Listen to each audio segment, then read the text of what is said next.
உங்க விஜய் உயிர் என்ன வரனா அந்த பாட்டை மாத்தி உங்க விஜய் உயிர் எடுக்க வரனா அந்த மாதிரிதான் உயிரை எடுத்துட்டு நேத்து 39 பேர் உயிரை எடுத்துட்டு சார் என்ன பண்ணாருன்னா பிளைட்ல ஏறி ஜாலியா போய் வீட்டுல பத்துக்கிட்டாரு. ஆனா இங்க களத்துல வேலை செஞ்சுட்டு இருக்கிறது யாருன்னு பாத்தீங்கன்னா அரசாங்கம். இவரு நேத்து ஜாலியா பிளைட் ஏறி வீட்டுக்கு போகும்போது அங்கிருந்து சிஎம் என்ன பண்றாருன்னா அங்கிருந்து பிளைட்டை பிடிச்சி கரூருக்கு வராரு. எல்லாருமே சென்னையில இருந்து கரூருக்கு வராங்க. ஆனா கரூர்ல இருந்து சென்னைக்கு போன ஒரே ஆள் யாருன்னு பாத்தீங்கன்னா விஜய் அண்ட் டீம். இதுதான் சொல்லுறது ஒரு நடிகன்.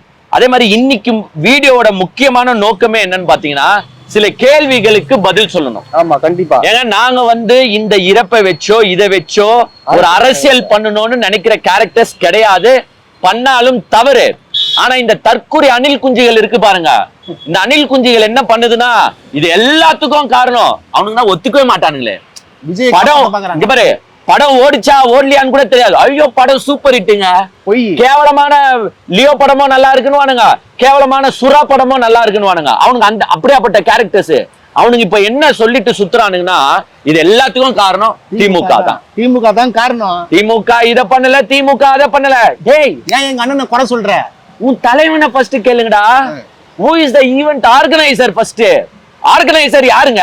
ஏங்க ஒரு சின்ன ஈவென்ட் நடக்கட்டுமே, சின்ன ஈவென்ட் ரோட்ல நடக்குது இல்ல எங்கன்னா ஸ்டுடியோல நடக்குது எங்கன்னா ஸ்டேடியத்துல நடக்குதுன்னா ஈவென்ட் ஆர்கனைசர் தான் எல்லாத்துக்கும் பொறுப்பு எடுத்துக்கணும். நீங்க போலீஸ் கிட்ட பெர்மிஷன் வாங்குவீங்க. பெர்மிஷன் எதுக்கு தெரியுமா தராங்க? ஒரு சப்போர்ட்டிவ் ரோல் தான் போலீஸ் ப்ளே பண்ணும். செகண்ட் பார்ட் தான். அங்க எந்த அசம்பாவிதம் ஏற்பட்டாலும் யார் பொறுப்பு? நீங்க தான். இந்த ஈவென்ட்டுக்கு ஆர்கனைசர் யாரு? மிஸ்டர் விஜய். கோர்ட்டே சொல்லிச்சப்பா. ஆமா, நீங்க தாங்க தலைவன், நீங்க தாங்க பாத்துக்கணும் அப்படின்னு கோர்ட்டு சொல்லிச்சு. நீங்க தான் ஈவென்ட் ஆர்கனைசர். நீங்க உங்க புஷி ஆனந்த், உங்க ஆதவ் அர்ஜுன், அப்புறமா உங்க மாவட்ட செயலாளரு, இவங்க தான் பொறுப்பேற்கணும். ஆனா நீங்க பொறுப்பேற்காம யார குத்தம் சொல்றீங்க? திமுக குறை சொல்றீங்க. தமிழ்நாட்டு அரசியும் போலீஸையும் நடிக்கிறாங்களா? தமிழ்நாட்டு அரச பத்தியும் போலீஸ பத்தியும் பேசுறதுக்கு உங்களுக்கு ஒரு தகுதி இல்ல, ஒரு தகுதி இல்ல.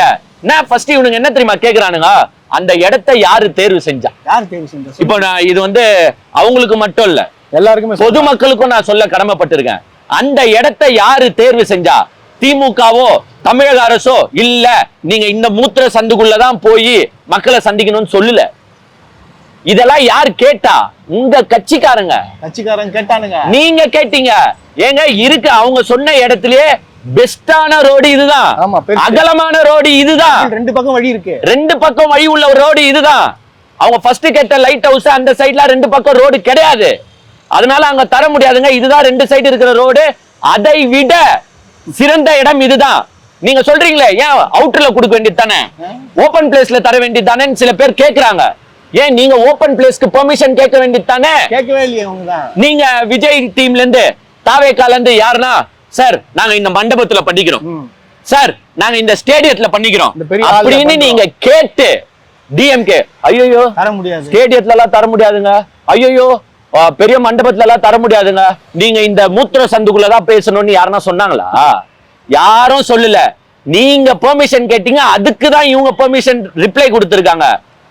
சோ சின்ன இடம் சின்ன இடம் சின்ன இடம் திமுக கொடுத்துச்சுன்னு சொல்லாதீங்க. அது போக 10,000 பேர் தான் வருவாங்கன்னு எழுதி கொடுத்திருக்காங்க. 10,000 பேரு. ஆனா அங்க கூடுது எத்தனை பேரு? அங்க கூடுது எத்தனை பேரு? நெக்ஸ்ட் இடத்த ஃபர்ஸ்ட் முச்சாச்சு. இடம் நீங்களே பாத்துக்கோங்க. நான் அந்த மாவட்ட செயலாளர் போஸ்டும் போட்டுறேன். மாவட்ட செயலாளரே தான் இந்த இடத்த ஓகே. சோ 26ஆம் தேதி அதே மாவட்ட செயலாளர் தான் இந்த இடத்த தேர்ந்தெடுத்திருக்காரு. சோ அந்த இடத்துக்கு பெர்மிஷன் கொடுத்திருக்காங்க. இன்னொன்னு அந்த இடத்துலதான் 2 நாளைக்கு முன்னாடி எடப்பாடி பழனிசாமி பேசிட்டு போயிருக்காரு. சோ அது ஒண்ணும் உங்களுக்கு ஒண்டி தனியா நீங்க கஷ்டப்படணும் பெருசா கொடுக்கணும்பா அப்படின்னு கிடையாது. எடப்பாடி பழனிசாமியும் அந்த இடத்துலதான் பேசிட்டு போயிருக்காரு. சோ அந்த இடம் கொடுக்கறதே பெஸ்ட்ன்னு தான் உங்களுக்கு கொடுத்திருக்காங்க. சோ நீங்க எந்த இடத்தை தேர்வு செஞ்சீங்களோ அந்த இடத்தை தான் அரசாங்கம் கொடுத்திருக்கு. சோ போய் பரப்புரையே செய்யாதீங்க. அதே போல கேவலமா இருக்கு. பிளான் போடுறது ஃபர்ஸ்ட் சேலத்துல, இவங்க திடீர்னு கரூர் நான் போறேன்னு சொன்னது ஏன் கரூருக்கு மாத்துறீங்க? திடீர்னு ஏன் வரீங்க? சரி, விஜய் சைடுல இருந்து இது வரைக்கும் கரூருக்கு மாத்துனாங்களே, எதுனா ஒண்ணு நாங்க ஏன் கரூருக்கு மாத்தணும்ன்றதுக்கு ரீசன் இதுதான். சொல்லு எங்கன்னா சொன்னீங்களா? சேலமோ நாமக்கல்லும் தானே இருந்துச்சு, திடீர்னு கரூர் எது நேத்து ஆக்சுவலா அன்புமணி போக வேண்டியது. ஆமா. ஆனா அங்க அன்புமணி போகாம கரூருக்கு நீங்க போய் இந்த 7.5 சனியை கூட்டி விட்டுட்டு வந்திருக்கீங்க. நீங்க இப்ப நெக்ஸ்ட் வரேன் இரு, 1 by 1 போயிடலாம். ஏங்க இடம் கான்செப்டை விட்டுருங்க. இனிமேட்டு இடம்னு யாரும் வரக்கூடாது. பொதுமக்களுக்கும் சொல்லிக்கிறேன். நீங்க அவங்க ஒன்னும் அவுட்டர்ல கேட்கல. இதே அவுட்டர்ல டிஎம்கே குத்துச்சுன்னா என்ன தெரியுமா சொல்லுவானுங்க? என்னது அவுட்டர்ல தரீங்களா? பொதுமக்களை சந்திக்க கூடாதா? ஏன் நான் போய் பொதுமக்களை சந்திக்க கூடாதா? சந்திச்சா நீங்க எங்களையோ தோத்துருவீங்கன்னு பயமா சிஎம் சார்? அதிர்தா சிஎம் சார் பயப்படுறீங்களா? நான் மக்களை சந்திச்சு ஓட்டு வாங்கினேன்னு பயப்படுறீங்களா அப்படின்னு யார் தெரியுமா கேட்டிருப்பா? இவங்க தான் கேட்டிருப்பாங்க. நீங்களே தான் கேட்டிருப்பீங்க. பேட்டி கொடுத்துருப்பானுங்க. அங்கங்க மைக்க பூச்சி இப்ப பேட்டி கொடுக்குற எங்க போனீங்க நீங்க? இப்ப பேட்டி கொடுக்குறீங்க. அவுட்டர் கொடுத்தா இந்த பிரச்சனை. சோ இடம் தேர்வானது இப்படிதான். சோ இதுக்கும் திமுகக்கோ தமிழக அரசுக்கோ ஒன்னும் சம்பந்தம் கிடையாது. நம்பர் 1. நம்பர் 2, நெக்ஸ்ட் சரியான பாதுகாப்பு இல்ல. போலீஸ் கம்மியா போட்டிருக்கீங்க. அப்படியா? போலீஸ் எத்தனை பேர் இறங்கணும்? போலீஸ் அங்க டிஜிபி பேசும்போதே சொல்லிட்டாரு, கிட்டத்தட்ட 500 to 600 போலீஸ் அங்கதான் இருந்தாங்க. ஆமா, அங்கதான். இதே அந்த இடத்துல 500 to 600 போலீஸ். உங்களுக்கு என்ன ஃபுல் தமிழ்நாடு போலீஸ் ஃபோர்ஸ் அங்க இறக்கிடலாமா? நீங்க போலீஸ் வேலை பண்றது விஜய்க்காக தான் வேலை பண்றீங்க. அதே மாதிரி நான் இன்னொன்னு சொல்றேன். 500 போலீஸ் இல்ல, 10,000 போலீஸ் வந்தாலும் இப்படிதான் நடந்திருக்கும்.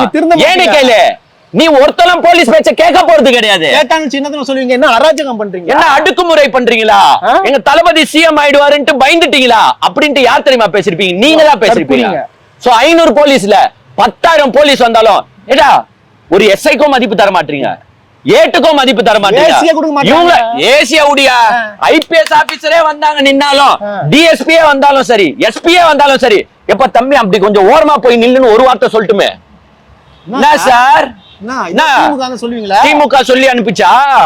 ஸ்டாலின் சொல்லி அனுப்பினாரா எங்களை ஓரமா போய் நிக்க சொல்லி? அப்படின்னு யார் தெரியுமா கேட்டிருப்பா? இவனுங்கதான். நேத்து காலையிலேயே நிறைய வீடியோ நான் பார்த்தேன். ஒரு ஐபிஎஸ் ஆபீசர், அவர் எஸ்பி நினைக்கிறேன், சார் கொஞ்சம் அப்படி போய் ஓரமா அங்க நில்லுங்க சார், இங்க கிரௌட் ஆகுது, இங்க கண்ட்ரோல் பண்ண முடியல, கொஞ்சம் அப்படி போங்க சார்ன்றான். சண்டை போடுறானுங்க. அப்புறமா எத்தனை போலீஸ் போட்டு உங்களுக்கு என்ன பிரயோஜனம்? ஃபர்ஸ்ட் சட்டத்தை மதிக்கணும். சட்டத்தை மதிக்க மாட்டீங்க ஒவ்வொருத்தரும். ஏன்னா நீங்க எல்லாரும் யாரு? அணில் குஞ்சுங்க, தற்குறி கூட்டம், எல்லாமே ரவுடிஸ். இப்போ வெட்டு குத்து. எது உதயநிதி வந்தாலும் மண்டைய பொழப்போம், ஸ்டாலின் வந்தாலும் மண்டைய பொழப்போம். சூடான சுண்டலே விஜய் தம்பி பூரா மென்டல் தான். எல்லாரையும் அடிப்பானுங்க. காவல்துறை என்ன பண்ணுவீங்க நீங்க? காவல்துறை இப்ப சொல்லுங்க, 10,000 பேர் போட்டாலும் இவங்களை கண்ட்ரோல் பண்ணிருக்க முடியும்ன்றீங்க? ஒருத்தனும் ஒரு பேச்சும் கேட்க மாட்டான். எங்க சட்டத்தை மதிக்கிறவன், போலீஸ பார்த்து பயப்படுறவன், போலீஸ்க்கு மரியாதை கொடுக்கிறவன் உட்காருவான், நிப்பான். அப்படி வந்துட்டாரு தம்பி, அப்படி ஓரமா போனா ஓரமா போவான். ஏன்னா அவன் பயப்படுறவன். ஆனா நீங்களா மனுஷனுங்க கிடையாது, நீங்க மிருகம் தானே. 14 மணி நேரம் போலீஸ் விஜய்க்காக வேலை பார்த்துக்கிறாங்க. ஏன் உங்க தலைவரை வந்த உடனே என்ன சொன்னாரு? நன்றி போலீஸ் காவல்துறைக்கு, அவங்க இல்லன்னா நான் வந்திருக்கேன் முடியாது. காவல்துறை இல்லன்னா நான் இங்க வந்திருக்க முடியாது. அவங்களுக்கு மிகப்பெரிய நன்றியை சொல்லிக்கிறேன். நல்ல வேலை அந்த மனுஷன் தெரியாம நன்றியை சொல்லிட்டான். ஃபர்ஸ்ட் சொல்லாம விட்டு இது வச்சு அரசியல் பண்ணிருப்பாங்க. சொல்லாம விட்டு இருந்தா இந்நேரத்துக்கு அதை வச்சே மிகப்பெரிய அரசியல் நீங்களே பண்ணிருப்பீங்க. முழு பழிய தூக்கி காவல்துறை மேல போட்டிருப்பீங்க. நேத்து காவல்துறை தான் உங்களுக்கு ஓடி ஓடி ஓடி வேலை செஞ்சுச்சு. எத்தனை பேர் கீழே தூக்கி ஓடுறாங்க. எவ்வளவு வருங்க காவல்துறை நிக்கும்? ரெண்டாவது இடம் விட்டுருங்க, காவல்துறை பிரச்சனையை விட்டுருங்க. மூணாவது கண்டிஷன்ஸை ஃபாலோ பண்றீங்களா? இங்க இல்லையே ஒரு கண்டிஷன் ஒண்ணு கூட கிடையாது. கவர்மெண்ட் போடுற ஒரு கண்டிஷன் நீதிமன்றமே துப்பி தானே அனுப்பிச்சு. ஃபாலோ பண்ணி தான் ஆகணும். எல்லாருக்கும் போடுற கண்டிஷன் உனக்கு கொண்டு போடுறது இல்ல, எல்லாருக்கும் நீதிமன்றம் துப்பி தானே அனுப்பிச்சு. ஒரு கண்டிஷனே நேத்து இந்த ஸ்டாம்பேட் நடந்துச்சு, இந்த கோர விபத்து நடந்துச்சுன்னா அதுக்கு முழு காரணம் விஜய் மட்டும் தாங்க. உண்மையா விஜய் மட்டும் தான். எத்தனை மணிங்க பெர்மிஷன் கேட்டீங்க? நாமக்கல்ல நியூஸ் சேனல் எல்லாம் காலைல என்ன தெரியுமா போட்டான்? 8:45 வருவாருன்னு போட்டான். சோ எல்லாரும் போய் என்ன தெரியுமா பண்ணிட்டானுங்க? காலையிலயா 4 மணி நைட்டே வந்துட்டானுங்கயா. பாத்துங்க, நைட்டே வந்துட்டானுங்க. நைட்ல இருந்து காலையில 8:45 வந்துருவாரு அப்படின்னு நின்னவனுங்களுக்கு எத்தனை மணிக்கு தெரியுமா வராரு? 2:30 மணிக்கு.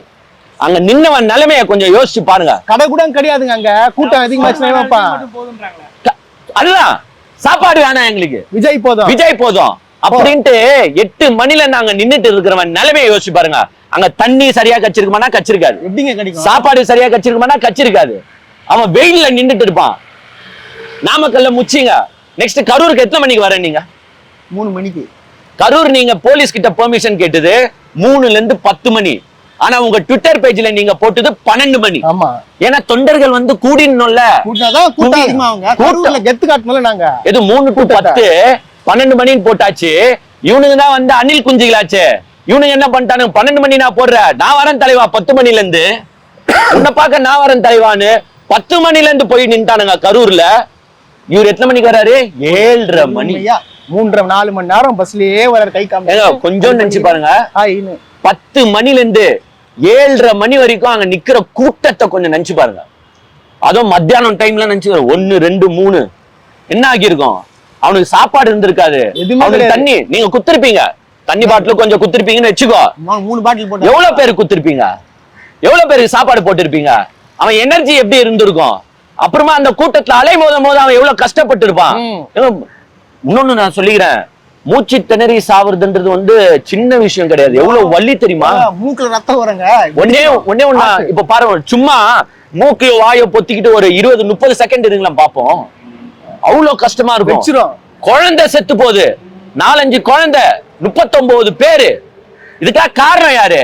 எங்க விஜய் ஒன்னும் பண்ணல, திமுக தான் காரணம். எங்க விஜய்க்கு என்ன தெரியும், பாவம் அப்பாவி. என்ன அப்பாவி, இவனுங்க செத்துறணும்பா, குழந்தைங்க. இந்த கேள்வி கேக்குறீங்க பாரு, அரசாங்கம் மேல பழிய போட்டுன்னு சொல்லிட்டு நீங்க செத்துருக்கணும் ஃபர்ஸ்ட். என்ன அப்பாவி விஜய் அப்பாவி? ஒரு நிகழ்ச்சி எப்படி நடத்தணும்னு தெரியாது, ஒரு கவர்மெண்ட் ரூல்ஸ் போடுதுன்னா எதுக்கு போடுதுன்னு தெரியாது. இதுக்குதான் ரூல்ஸ் போடுது. உன் ஆளுங்க எல்லாம் அணில் குஞ்சுகளா இருக்கான், அவனை நாங்க திருத்த முடியாது. இந்த கண்டிஷன்ஸ் எல்லாம் நீ ஃபாலோ பண்ணாதான் இங்க எதுவும் பிரச்சனை நடக்காது அப்படின்னு தானே அவ்வளவு ரூல்ஸ் போடுது. எவனா ஒருத்தன் கேட்டியா? ஒன்னும் கேட்கல. ஆம்புலன்ஸ் டிரைவரை ஏன்டா ஆச்சுங்க? அப்பா வேறன்ட்டு விடுறாங்களா ஆம்புலன்ஸ்? இல்ல, ஆம்புலன்ஸ் டிரைவரை ஏன் நடக்குதுன்னே தெரியாம அடிக்கிறானுங்க ஆம்புலன்ஸ் டிரைவரை. நான் எனக்கு ஒண்ணு புரியல, எல்லாரும் கேக்குறது ஒண்ணு, ஆம்புலன்ஸ் எம்டியா போகுது, எம்டியா போகுது, எம்டியா போகுது. ஆளுங்களை கூப்பிட போகும்போது ஆம்புலன்ஸ் எம்டியா தான் போவோம். அந்த அறிவு இல்ல, அந்த அறிவு இல்ல உங்களுக்கு. ஏத்தின்னு வரும்போதுதான் ஃபுல்லா போவோம். போகும்போது நான் 10 பேரை கூட டைம் பாஸ் கூட்டு போகுமா? அது என்னடா கேள்வி கேக்குறீங்க? எம்டியா போகுது, எம்டியா போகுது, ஆளை பிக்கப் பண்ண போத்தாவில்ல, அப்ப எம்டியா தான் போவோம். அங்க ஆம்புலன்ஸ் டிரைவரை போட்டு அடிச்சிருக்கீங்க. ரவுடிங்களா டானுங்களா எல்லாம், எல்லாரும் தூக்கி உள்ள போடணும். நேத்து இந்த இழப்பு 39 பேருக்கு அதிகரிச்சுன்னா அதுக்கு முக்கிய காரணம் அந்த தாவேகா காரணங்க. நாங்கள வந்து வேலூர்லயும் வேளாமரத்தில் இருக்கிறவங்க, எங்களுக்கு ஃபோன் பண்ணி எமர்ஜென்சி வண்டி தேவைப்படுன்னு சொல்லி எல்லாத்தையும் கூப்பிட்டாங்க. எல்லாம் கிளம்பி வரோம். இங்க வரவங்கள்ட்ட எல்லாம் சாவி பிடிங்கி டிரைவர்லாம் பிடிச்சி அடிச்சு ஒரு 2-3 பேர் அட்மிஷன்ல இருக்காங்க சார். டிரைவர் ஆம்புலன்ஸ் டிரைவர்லாம் சார் கட்சி டிவிக்கு எல்லாரும் தான் சார் ஒன்று இருக்கிறாங்க. போலீஸ் வந்து மறி தடுக்கிறாங்க. தடுக்கிற போலீஸ்காரங்களும் மீறி வந்து அடிக்கிறாங்க சார். எல்லாத்தையும் எல்லா ஆம்புலன்ஸ் டிரைவரையும் போட்டு அடிச்சிருக்கீங்க. அவனுக்கு அப்புறமா எப்படி வேலை செய்வானுங்க? எல்லாம் பண்ணிட்டு தூக்கி கவர்மெண்ட் மேல பழைய போகுது. நான் இன்னொன்னு கேக்குறேன், ஆர்கனைசர்ஸ் எங்கயா? வேற இஸ் ஆர்கனைசர்ஸ்? அதாங்க ஓட்டானுல. நீ திமுக மீட்டிங் பாத்திருக்கியா? அதிமுக மீட்டிங் பாத்திருக்கியா? கூப்பிடுவான் யாரு?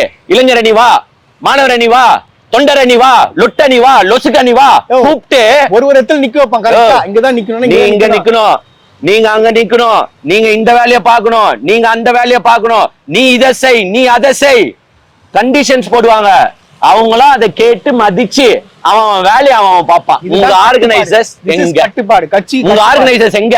ஓட்டானுங்க. விஜய் மட்டும் ஒயிட் பிளஸ் செக்யூரிட்டியோட ஜாலியா பிரைவேட் ஜெட்ல இறங்கிட்டு ஜாலியா போயிடுவாரு. ஜாலியா ரேஞ்ச் ரோவரா, ரோல்ஸ் ராய்ஸா கார்ல ஏறிக்கிட்டு அப்புறமா ஏசி பஸ்ல உக்காந்துக்கிட்டு ஜாலியா செக்யூரிட்டியோட வந்து நிப்பாரு. அங்க நின்னு இருக்கிற மக்களுக்கு யார் பொறுப்பு? ஒண்ணும் கிடையாது. யார் பொறுப்பு? ஆர்கனைசர்ஸ் தான் பொறுப்பு.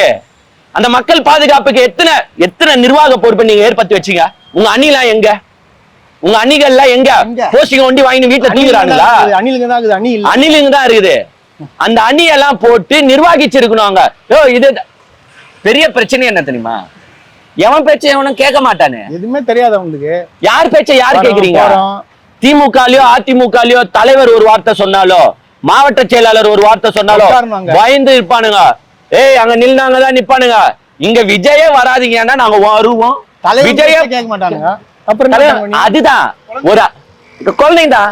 ஒரு அரசியல் கட்சிக்கும் ஒரு நடிகனுடைய கட்சிக்கும் மெயின் டிஃபரன்ஸ் இதுதான். 2 நாளைக்கு முன்னாடி எடப்பாடி அங்க மீட்டிங் பண்ணாரு. எதனா நந்துச்சா? அதான் கேக்குறேன். எடப்பாடி மீட்டிங்கும் அவ்வளவு கூட்டம் தான். எதனா நந்துச்சா? எவனா செத்து போனானா? எதனா 7:30 ஆச்சா? ஒன்னும் நடக்கல. அவரும் பிரச்சாரம் பண்ணிட்டு தான் இருக்காரு. அந்த டைமுக்கு வந்துருவாருப்பா. கரெக்டா நான் திருப்பி சொல்லு. கரெக்டா அந்த டைமுக்கு வந்துருவாரு. டைமுக்கு வரணும். நீங்க என்ன தெரியுமா பிளான் போட்டு பண்றீங்க? நம்ம லேட்டா போனாதானே கெத்தா போவோம், அதிகரிக்கும், மாசா போவோம், கூட்டம் அதிகரிக்கும். அங்க சாவுறத பத்தி எல்லாம் நம்ம ஏன் கவலைப்பட? வந்து ரசிக்கிறான்ப்பா, அங்க ஜனங்க அடிச்சுன்னு சாவுறத ரசிச்சுன்னு காருக்குள்ள உட்காந்து. கரண்ட் கட் பண்ணா அது ஒரு பிரச்சனை, கரண்ட் கம்பி மேல ஏறினா கரண்ட் கட் பண்ணாம என்னடா பண்ணுவானுங்க? கரண்ட் போல செத்து அங்க இருக்கிற டிரான்ஸ்ஃபார்மர் மேல ஏறி இருக்கானுங்க நேத்து ஃபுல்லா, டிரான்ஸ்ஃபார்மர்ஸ் மேல.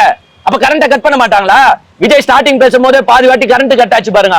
இவனுங்க என்ன எங்கெங்க ஏறணும்னே தெரியல இவனுங்களுக்கு. கரண்ட் கம்பி, மரம், மத்த வீட்டு மொட்டை மாடி, பில்டிங் ஒடிக்கிறது. அங்க சில கடைகள் இருக்கு, அந்த ஷீட் மேல ஏறினா அந்த ஷீட் எப்படி தாங்கும்? டப்புன்னு விழ வேண்டியதுதான். எங்கனா இவங்களை கண்ட்ரோல் பண்ண முடியுதா? இதுதான் நான் இன்னொன்னு சொல்றேன், திருப்பி மறுக்க சொல்றேன். இந்த குழந்தைங்களை கூட்டிட்டு போனீங்க பாரு, உங்களெல்லாம் என் கையில மாட்டீங்கன்னு நினைச்சுக்கோ, உண்மையில சொல்ற செம்ம டென்ஷன்ல இருக்கேன். அதை விடுப்பா, ஒரு குழந்தை செத்து போச்சு, 13 வயசு சின்ன பையன் செத்துட்டான். அவங்க அம்மா சொல்லுது என் பையன் தான் செத்தான், ஆனா விஜய் அண்ணா ஒண்ணும் பண்ணல. விஜய் நல்லவருங்க, அப்படியே என் பையன் செத்து போயிட்டான், விஜய் அண்ணா நல்லவரு.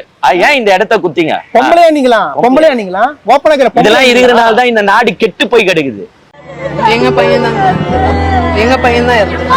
13 வயசு விஜய் பாக்குறதுக்கு தான் வந்தோம். நாங்க விஜய் சார் மேல எந்த குறையுமே சொல்ல மாட்டோம். செந்தில் பாலாஜி சார் எங்களுக்கு பதில் சொல்லியே ஆகணும், சிஎம் சார் பதில் சொல்லியே ஆகணும் சார்.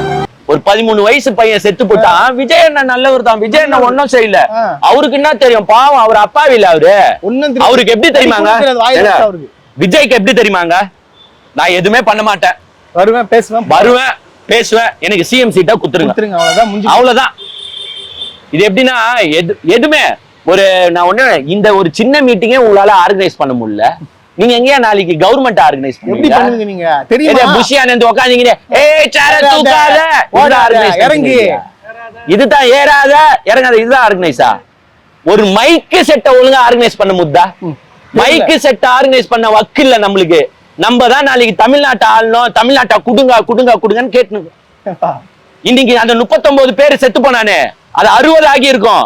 ஆனா அதை தடுத்து நிறுத்துறது யார் தெரியுமா? கவர்மெண்ட், காவல்துறையும் அங்க இருக்கிற மருத்துவர்களும். ஆனா நீ என்ன தெரியுமா சொன்ன? இங்க என்ன வசதி இருக்கு?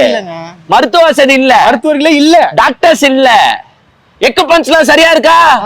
வேலை செய்யற எக்யூப்மெண்ட்ஸ் எல்லாம் அனில் குஞ்சிங் கிட்ட கேட்டா தெரியுமா? எக்யூப்மெண்ட்ஸ்னா அனில் குஞ்சிங்ல எம்பிபிஎஸ் டாக்டர்யா, எக்யூப்மெண்ட்ஸ் இல்ல.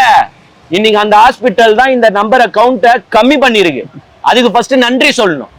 அதெல்லாம் உடுப்பா. எனக்கு ஒரே ஒரு கொஸ்டின், விஜய் கொடு. சரி, விஜய் வந்தா பிரச்சனை ஆகும், சரி போயிட்டாரு.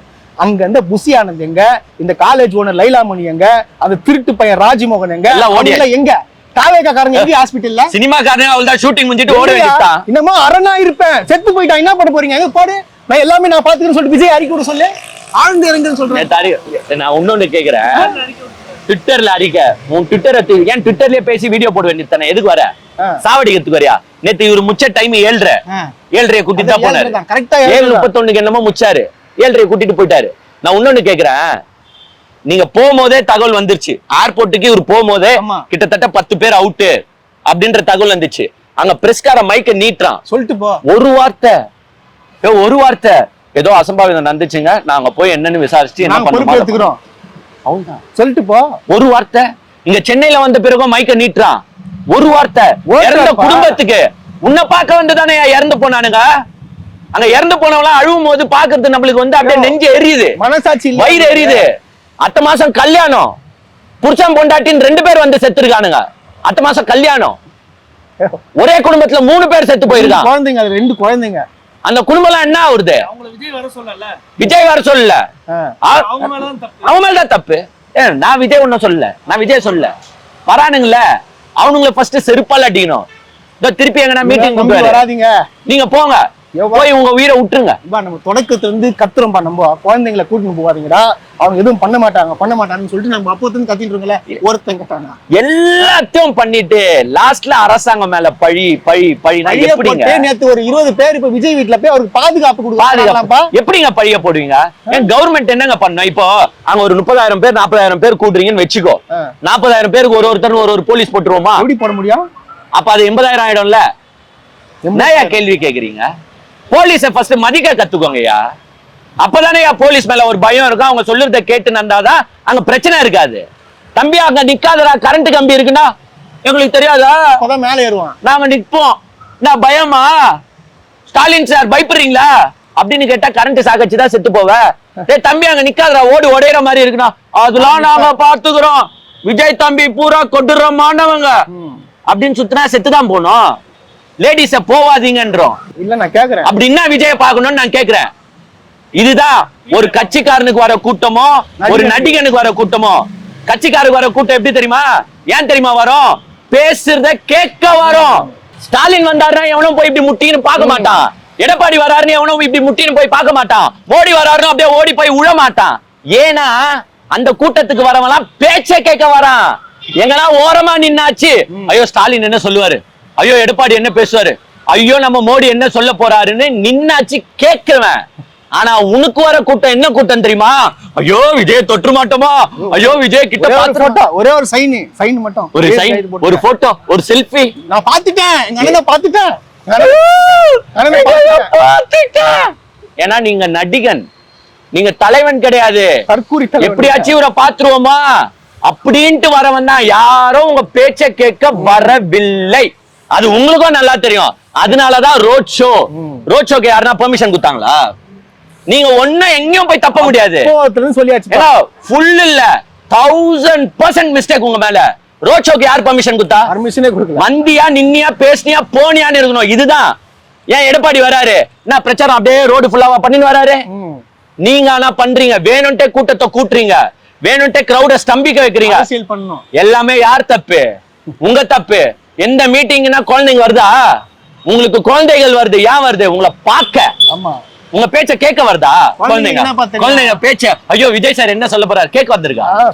உங்க மூஞ்ச ஒரு வாட்டி பார்த்துட்டு போவோம் தான், வேற எதுவுமே அங்க கிடையாது.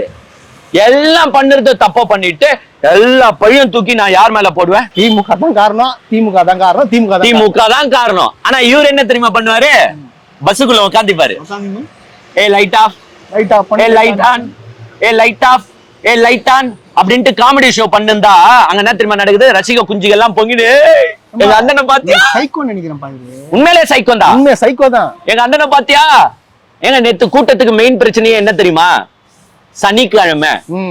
எங்க அண்ணன் என்ன சொன்னார் தெரியுமா? சனிக்கிழமையா இருப்பாங்க, சனிக்கிழமை மக்களுக்கு பிரச்சனை பண்ண கூடாதுன்னு தான் நான் வீக்கெண்ட் வரேங்க. ஆனா உங்க சனிக்கிழமை பிளான் என்னன்னு எங்களுக்கு நல்லா தெரியும். Quarterly exam leave. சோ குழந்தை குட்டிகள் எல்லாம் வந்துருச்சு. சனிக்கிழமை எல்லாருமே வேலை வெட்டிக்கு போனவங்களும் சாயங்காலம் வந்துட்டாங்க. நீங்க இதே உங்களுக்கு கொடுத்த டைம் 1 மணியோ 3 மணிக்கோ வந்திருந்தீங்கன்னா பிரச்சனை இருந்திருக்காது. அவ்வளவு பேர் வந்திருக்க மாட்டான், எல்லாம் வேலை வெட்டில இருந்திருப்பான். ஆனா நீங்க 7 மணி ஆக்குனனால நேத்து சனிக்கிழமை வேற வீக்கெண்ட், அவன் வேலையை முடிச்சிட்டான். வேலையை முடிச்சுட்டு விஜய் வரான்டா, இன்னும் வரலையாண்டா, வாடா போவோம். சோ எல்லாத்துக்கும் காரணம் யாரு? நீங்க. உயிர் போச்சு. எல்லா பிரச்சனையும் பண்ணுது நீங்க. ஆனா உட்காந்தீங்கன்னு கவர்மெண்ட்ட குத்தம் சொல்லுது, வேற எதுவுமே இல்ல. போங்க இப்ப வீட்டுல உட்காந்து லைட் ஆஃப் பண்ணி லைட் ஆன் பண்ணி விளையாடுங்க ஜாலியா. இப்போ இறந்துக்கிறாங்களே, விஜய் என்ன பண்ணுவாரு? இப்போ விஜய் என்ன பண்ணுவாரு? 10 லட்சம் ட்விட்டர் நேத்து ட்வீட் போட்டாச்சு. கவர்மெண்ட் குதிச்சுன்னு சொல்லிட்டு ட்விட்டர் போட்டாரு. நேத்து அரசாங்கம் இறந்த தகவல் கேட்ட உடனே இறந்த குடும்பம் ஒருத்தருக்கும் 10 லட்சம் ரூபாய் கொடுங்க, காயப்பட்டவர்களுக்கு 1 லட்சம் கொடுங்க அப்படின்னு ஆணைய போட்டாங்க. ஆனா இதையும் சில பேர் வருவான் கலாய்க்கிறதுக்கு. நான் பெரிய 10 லட்சம் பணம் உங்க அண்ணனை கொடுக்க சொல்லு, உங்க அண்ணனை கொடுக்க சொல்லுங்க 10 லட்சம் பணத்தை. இதே 10 லட்சம் கொடுக்கலன்னு நினைச்சுக்கீங்க, கள்ளச்சாராயத்துல செத்தவங்களுக்கு காசு கொடுத்த இந்த அரசு இங்க போய் இருந்த என்னது தமிழ் மக்களுக்கு கொடுக்கவில்லையே அப்படின்னு கேள்வி கேட்பானுங்க. இவனுக்கு எப்படி, நான் என்ன மாதிரி கேரக்டர் தெரியுமா? குத்தாலும் குத்தம், குடுக்கலாலும் குத்தம். இவனுங்களுக்கு வந்து அப்படியே குத்தத்தை சுமந்துக்குனே இருக்கும், எதுவுமே பண்ணக்கூடாது. சிஎம் நேத்து பறந்துக்குன்னு வராரு. உதயநிதி பாவம் நேத்து தான் துபாய் போனாரு, இப்ப திரும்பி போய் ஃபேமிலியோட ஓடி வந்துட்டாரு. இப்ப தெரிதா மக்களுக்காக உழைக்கிறது யாருன்னு? ஆனா உங்க ஆட்கள் போயிட்டு வீட்டுக்குள்ள பூந்துன்னு இருக்காங்க. ஏஞ்சாரான்னு ஒன்னும் தெரியல. இப்ப ஏஞ்சிருக்க மாட்டாரு, நீ தெரிஞ்சு தூங்கின்னு இருப்பாரு நல்லா. முதல்வர் ஸ்டாலின் வந்து கரூருக்கு வந்து நேற்று போயிருக்காரு. ஆனா கள்ளச்சாராயில 70 பேர் செத்தாங்க, அதுக்கு போய் வந்து பார்க்கல. இதுக்கு மட்டும் ஏன் போனாரு? இதுதான் முட்டாள் தற்குறிகள்னு சொல்லுறது. இதுக்குதான் கள்ளச்சாராயம் குஷ்டி வேணா சாவான், அதுக்கெல்லாம் வந்து ஒரு சீஃப் மினிஸ்டர் போய் பாப்பாரா? அமைச்சர் போனாங்களா இல்லையா? அமைச்சர் போவாங்க, அவங்க பாத்துக்கு போறாங்க. ஒரு சீஃப் மினிஸ்டர் எதுக்கு போகணுமா அதுக்குதான் போவாரு. இங்க செத்து போன மக்கள் எல்லாம் அப்பாவி மக்கள், ஏதோ ஒரு நடிகனை பாக்கணும்னு தெரியாம வந்து சிக்கிய மக்கள். இந்த மக்கள் செத்துக்கு போவாங்களா இல்ல எவனா குடிச்சிட்டு செத்தான்ட்டு அதுக்கு போவாங்களா? இப்படிதான் எதனா ஒண்ணு சம்பந்தமே இல்லாம இப்ப என்ன தெரியுமா, விஜய் எந்த தப்பும் பண்ணல. நல்லவர் அவரு. ஆமா, விஜய் நல்லவரு, வல்லவர், அப்பாவி. அவருக்கு என்னங்க தெரியும்? இப்படி எல்லாம் கூட்டம் கூடனா இறந்து போவாங்கன்னு அவருக்கு தெரியுமா? அவர் ஒரு சினிமா நடிகருங்க. எஸ், யார் அவரு? சினிமா நடிகர். சினிமா நடிகர் அப்படி சொல்லிட்டு போங்க. அவரெல்லாம் தலைவர்கள் சொல்லி சுத்தின்னு இருக்காதீங்க. செந்தில் பாலாஜி வந்து எப்படி ஸ்பாட்ல அந்த 5 நிமிஷத்துல அப்படி வந்தாரு. செந்தில் பாலாஜி வந்து அமெரிக்கால இறந்தாரு. அவர் வீடு எங்க? அமெரிக்கால இருக்காரு செந்தில் பாலாஜி. கவர்மெண்ட் ஹாஸ்பிடல்ல மிஞ்சி மிஞ்சி போனா ஒரு 10 நிமிஷம் கிடையாது அவர் வீடு. அவரும் கரூர் தான். ஹாஸ்பிட்டலுக்கு பக்கத்துலயே அவர் வீடு இருக்கு. அப்ப தெரிஞ்ச உடனே ஓடதான் செய்வாரு. ஏங்க தகவல் எல்லாம் டப்புன்னு லீக் ஆகுது. நாங்களே 10 நிமிஷத்துல தகவல் தெரியுது. அப்ப செந்தில் பாலாஜிக்கு இமிடியேட்டா போயிருக்கோம். ஏன்னா அவர் ஒரு முன்னாள் அமைச்சருங்க, அந்த தொகுதியோட மாவட்ட செயலாளர். அவருக்கு தெரியாதா சம்பவம் நந்த அத்த செகண்ட் நியூஸ் போவாதா? சோ கேள்விப்பட்ட உன்ன போனாரா? அவரு வீடு பக்கத்துலயே இருக்கு. இப்ப போனது வந்து கரெக்டா தப்பா அது புரியல. இதே போகலன்னு நினைச்சுக்கீங்க. ஏங்க செந்தில் பாலாஜி அங்கதானே இருக்காரு. அப்ப ஏன் அவரு போல? வேணும்ட்டே போலன்னா அரசியல் உள்நோக்கத்தோட அவரு போல. மக்கள் அங்க சாவுட்டோன்ட்டு அவரு போல அப்படின்னு வைங்க. மக்களை கூட்டிட்டு போய் ஹாஸ்பிட்டல்ல சேர்த்து நல்லது பண்ணாலும் தப்பு. வீட்லயே உட்கார்ந்து இருந்தா அதுக்கு மேல தப்பு. என்னதான் பண்ணோம்? விஜய் சிஎம் விஜய் ஏன் பாப்பாருங்க? அவரு இதுக்கு பாக்கணுங்க. அவரு இங்க போய் நான் வந்துட்டேன், ரோட் ஷோ பண்ணிட்டேன், மக்களை பாத்துட்டேன். அவர் யாருங்க? யார் செத்து போனா? எவனா கேட்டானா ஏன் விஜய் வரலன்னு சொல்லிட்டு அவங்களுக்கு கேட்டானா? எவனா கேட்டானா? ஏன் கேட்கணும்? எது கேட்கணுமா? யார் செத்து போனா எனக்கு என்னயா? நிர்வாகி எங்கயா? தாவேகா நிர்வாகி எங்க போனாங்க? சொல்லியா, பதில் சொல்லியா. சரி, விஜய் போயிட்டாரு, பரவாயில்லங்க. புஷி ஆனந்த் எங்க? ஆதவர்ஜுன் எங்க? ஏன் போய் ஹாஸ்பிட்டல்ல உட்கார வேண்டியதானே? அங்க வர எவ்வளவு தொண்டர்கள் வந்திருப்பான், எவ்வளவு நிர்வாகி. ஏன்னா விஜய் தேவையில்ல. கூட்டம் சொல்லாதீங்க நீங்க. விஜய விட்டுருங்க, விஜய் தேவையில்லைங்க. மத்தவங்க எங்கங்க? விஜய் போட்டோம், சரி விஜய் போய் சென்னையில ஜாலியா ரெஸ்ட் எடுக்கட்டும். அவர் வீக்கெண்ட் மோடு, அவரை டிஸ்டர்ப் பண்ணாதீங்க. ஆமா, மத்தவங்க எங்கன்னு கேக்குறேன். யாரும் இல்ல. இதுதான் அந்த கட்சி. ஒரு நிர்வாகமே இல்லாம வெறியும் ஃபேஸ் மவுஸ வச்சு போற ஒரே கட்சி தற்குறி கூட்டம். அந்த கூட்டத்துல 2 ஹவர் உள்ள போயிட்டு வெளிய வரதுக்கே ஒரு டைம் ஆகும். ஆனா இந்த விஷயம் எல்லாமே டக்கு நடக்க ஒரு சந்தேகத்தை ஏற்படுத்துது. என்ன விஷயம் எல்லாம்? ஆம்புலன்ஸ் டக்குன்னு வருது. அமைச்சரா அதை தெரிஞ்ச உடனே ஹாஸ்பிட்டலுக்கு போனாரு. இதுதானே டக்குன்னு இருந்துச்சு. ஒரு அரசாங்கத்தால இந்த டக்கு கூட பண்ண முடியலன்னா நீங்களே கேள்வி கேட்க மாட்டீங்களா? சரி, ஒரு இன்சிடென்ட் நடந்துச்சு, 2 ஹவர் கழிச்சு ஆம்புலன்ஸ் வருது. அப்ப என்ன சொல்லுவீங்க தெரியுமா? ஒரு ஆம்புலன்ஸ் வரலங்க, பாத்தீங்களா இவ்வளவு பெரிய நடக்குது அப்படிதானே சொல்லுவீங்க. இப்ப ஆம்புலன்ஸ் ஃபாஸ்டா வந்தா தப்பு. இது வந்து திமுக செட்டிங் பண்ணிருக்கு. திமுக தான் ஏதோ வந்து எல்லாரையும் தள்ளி விட்டு, ஒருவேளை ஸ்டாலின் வந்து எல்லாரும் தள்ளி விட்டு பாரு, வந்து இந்த ஏதோ மாஸ்க் போட்டு வந்து எல்லாரும் தள்ளி விட்டு பாரு போல. இவனுங்க சொல்லுவானுங்க. ஏங்க நான் காமெடியா பேசுறேன்னு நினைக்காதீங்க. இவனுங்க சொல்றவனுங்க. இவனுங்க ஆம்புலன்ஸ் வந்தாலும் தப்பு, எல்லாமே தப்பு. லேட்டா வந்தாலும் தப்பு, வரலனாலும் ஃபாஸ்டா வந்தாலும் தப்புனா என்னதாயா? என்ன உங்களுக்கு பிரச்சனை? லாஸ்டா என்ன சொல்லணும்? விஜய் நல்லவரா? நல்லவர் தான்யா, நல்லவர் தான்யா, குழந்தையா. இல்ல அந்த ஆம்புலன்ஸ் டிஎம்கே ஸ்டிக்கர் போட்டு எல்லாமே போகுது. டிஎம்கே ஸ்டிக்கரா? ஏன் விஜயே மீட்டிங்ல சொன்னாரு நம்ம கொடி போட்டு வருது. என்னயா நம்ம கொடி போட்டு ஆம்புலன்ஸ் எல்லாம் வருது? வர தொண்டை என்னென்னமோ பண்ணுங்கிறான். ஏன் டிஎம்கே ஆம்புலன்ஸ் ஒரு 2 ஓடும், எதனா ஒரு பிரைவேட் ஆம்புலன்ஸ் கூட ஒண்ணு இருக்கும். யார் செய்ய முடியும்? கவர்மெண்ட் ஆம்புலன்ஸ் தான் கவர்மெண்ட் இது இருக்கும். பிரைவேட் ஆம்புலன்ஸ் நிறைய இருக்கு, எப்படி வேணாலும் போவோம். நிறைய பேர் செத்தாங்கப்பா, நிறைய பேர் அங்க ஊந்து கேக்குறாங்க 100 பேர்ட்ட. பின்ன என்ன எத்தனை ஏன்டா ஆம்புலன்ஸ் டிரைவர் அச்சிங்கன்றது கேள்விக்கு பதில் வராது. ஆம்புலன்ஸ்ல ஏன் டிஎம்கே? இதெல்லாம் கேள்வியா?